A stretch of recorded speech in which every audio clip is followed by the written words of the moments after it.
Good day, class. In this video, we will continue deriving position vectors, but now we are at the articulated manipulator. Okay.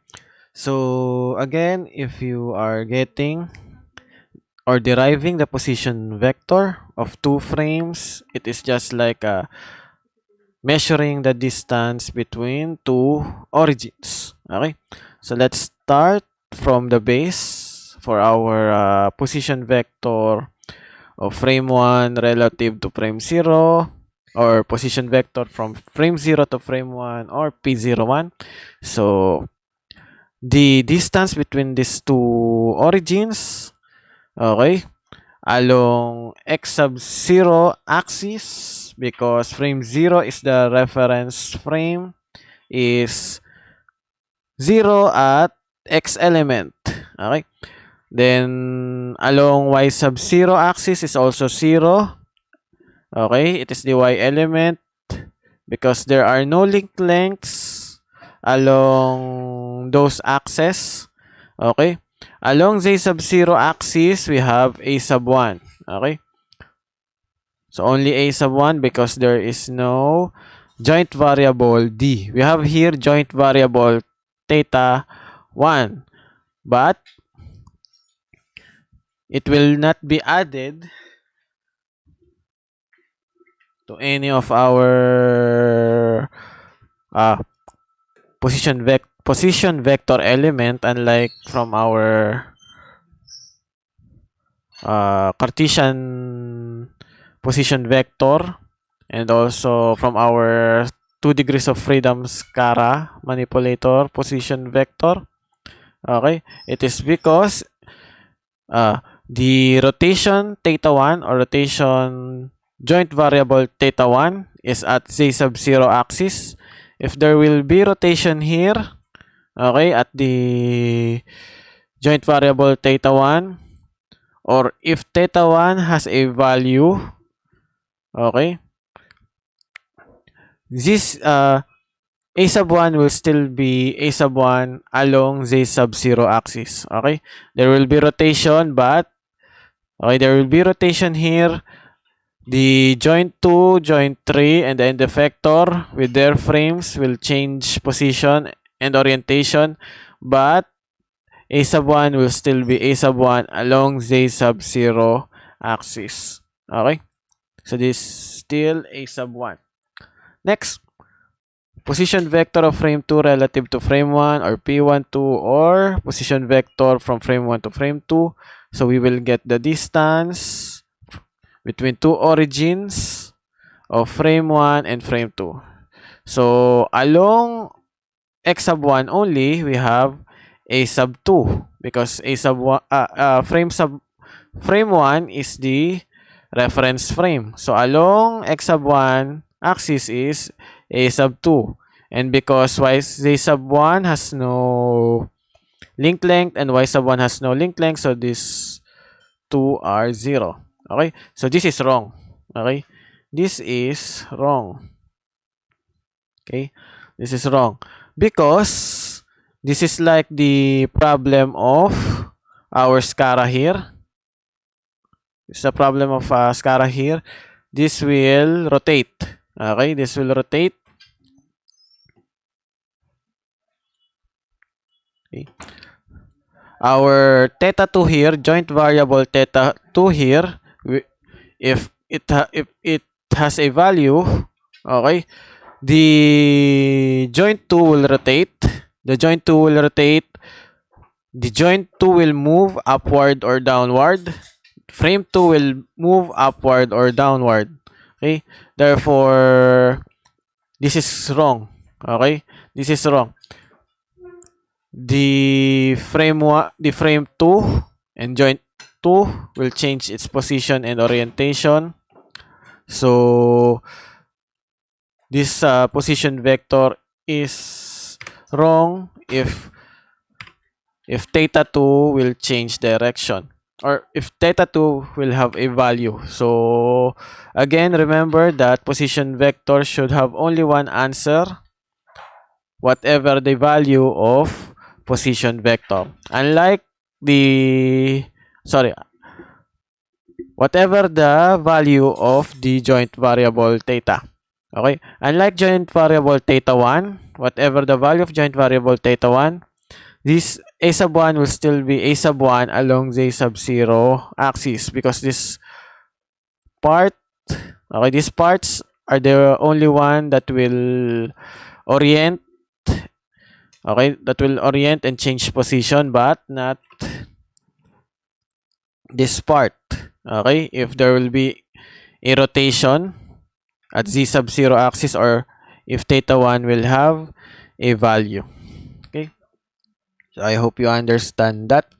So if theta 2 change its value, okay, if theta 2 change its value,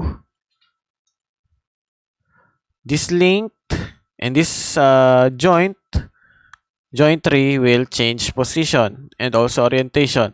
Okay, so to derive the position vector of this problem,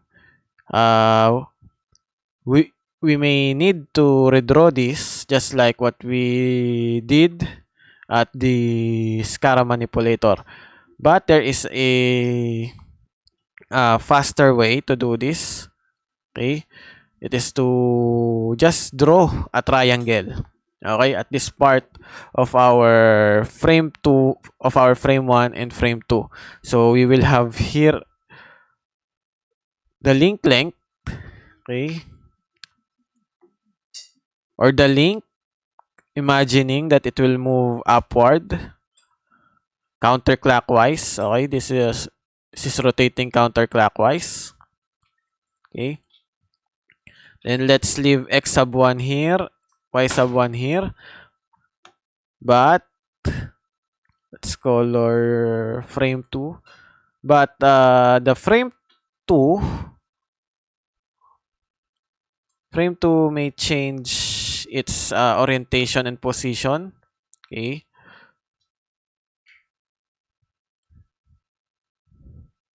this detail has no connection to our computation, but please be aware of this detail.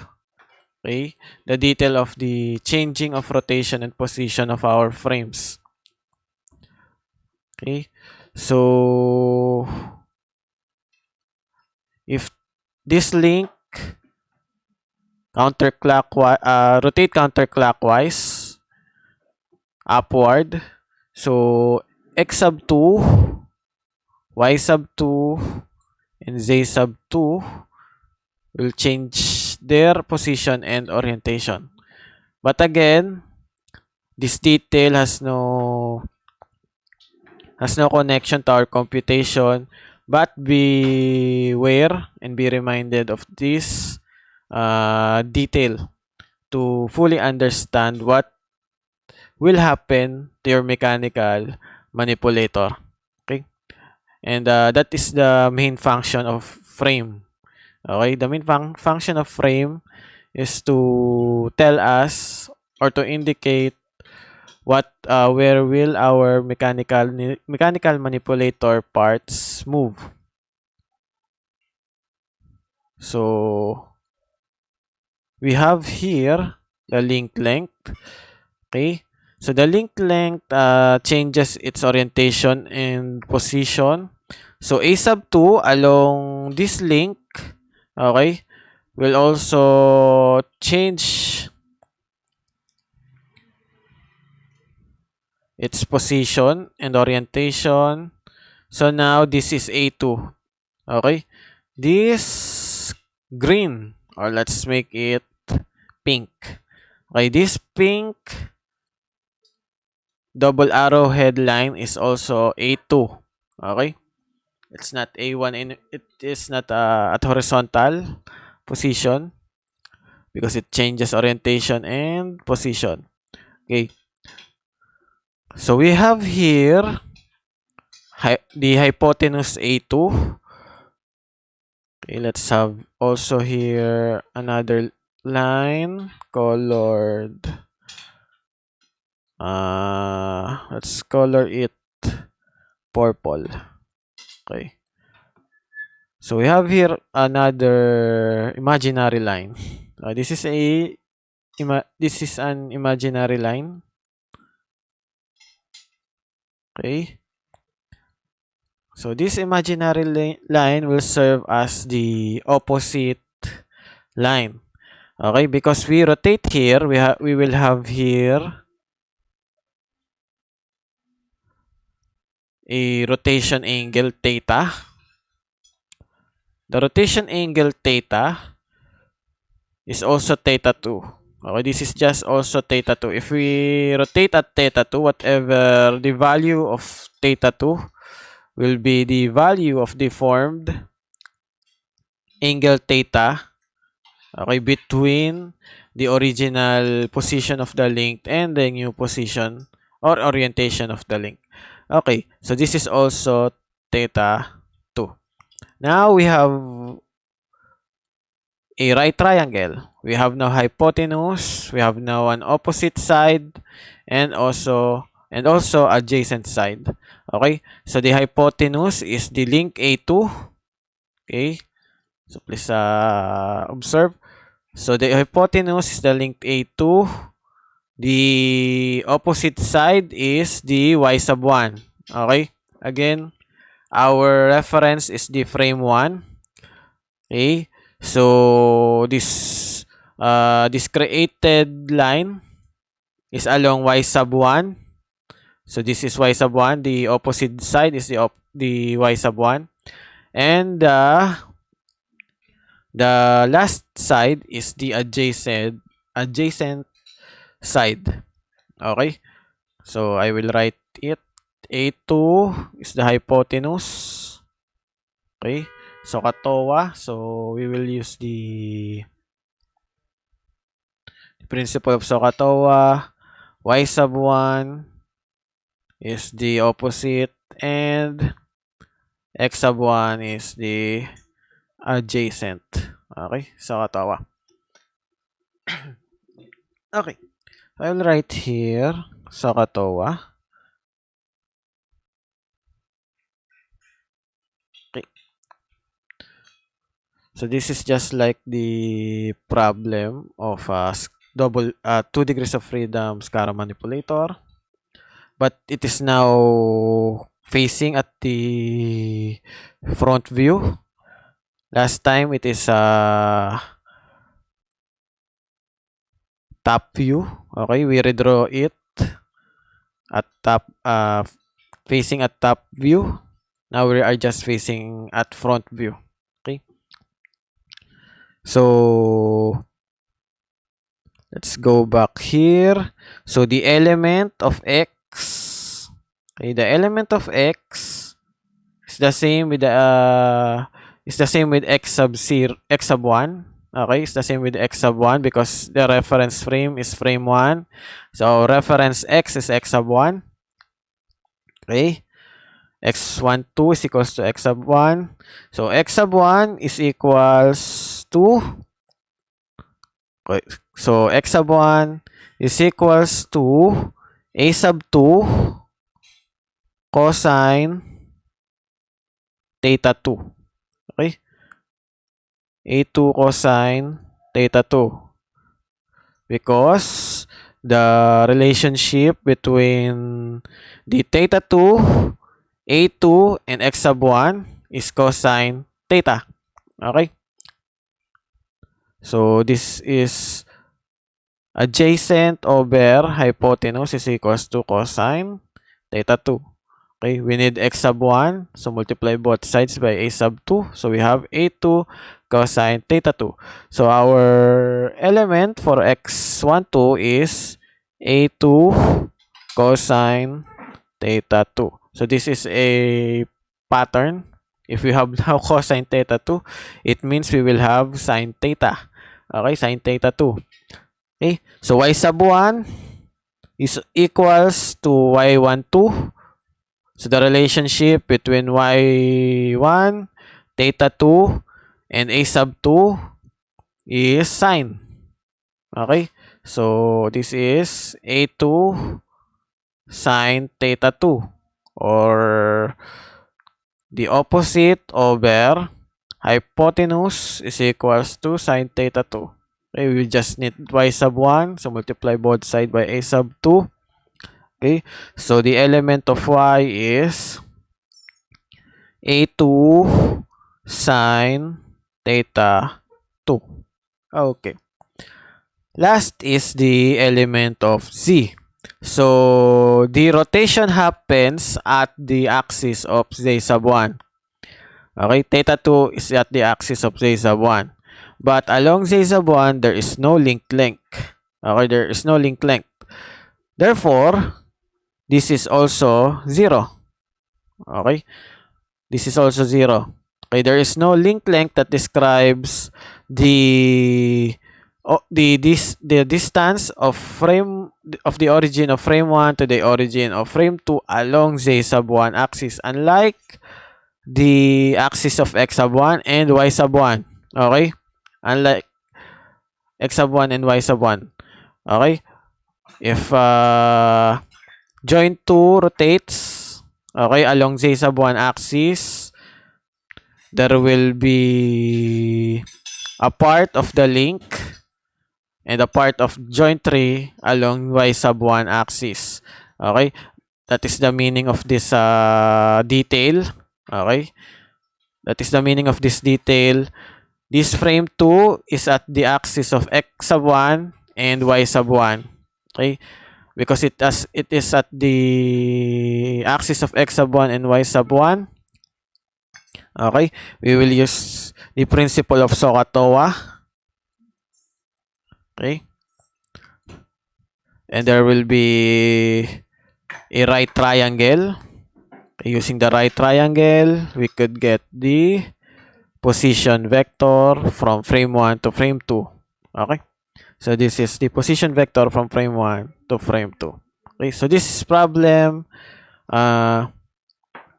is used in articulated manipulator. So it is not used in Cartesian manipulator because all of the joints of Cartesian manipulator is prismatic. While in articulated, they are all revolute. Okay.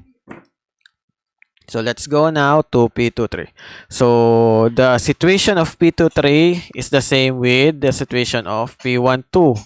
Again, at the axis of Z sub 2, there will be a rotation. Okay, there will be a rotation. So we will have here a new position and orientation for A sub 3. Okay.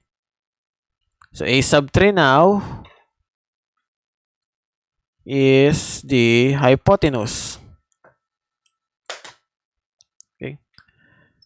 A sub 3 is the hypotenuse. So the pink double-headed arrow. Next, the frame 3. Okay. So be reminded with this detail. The frame 3 will be look like this: x sub 3, y sub 3, and z sub 3. Okay. So this is x sub 3, y sub 3, and z sub 3. Okay. So to derive the position vector, we need the principle of SOHCAHTOA. Okay. We will have here a right triangle. This right triangle with the application of SOHCAHTOA will help us to derive the position vector of frame 2 to frame 3. Okay. So let's start. The hypotenuse is A sub 3. Y sub 2 is the opposite, and x sub 2 is the adjacent. Okay, so we have a pattern here. A sub 3 is the hypotenuse. Okay? Y sub 2 is the opposite. X sub 2 is the adjacent. So it means X sub 2 is equals to A3 times cosine theta 3. We have our joint variable now is theta 3. Okay? And Y sub 2 is equals to A3 sine theta 3. Okay? So we now have here a pattern for what do you call this? For articulated manipulator. So the X element is A3 cosine theta 3 because x23 is equals to x sub 2. Then y23 is equals to y sub 2. So this is A3 sine theta 3. Okay. So the same with P12, this is 0. Because along z sub 2 axis, along z sub 2 axis, sorry, there is no link length that will describe the distance of the origin of frame 2 to the origin of frame 3. Okay. So this is the position vector of articulated, or the position vectors of the articulated manipulator. So this is a 3 degrees of freedom spatial articulated manipulator.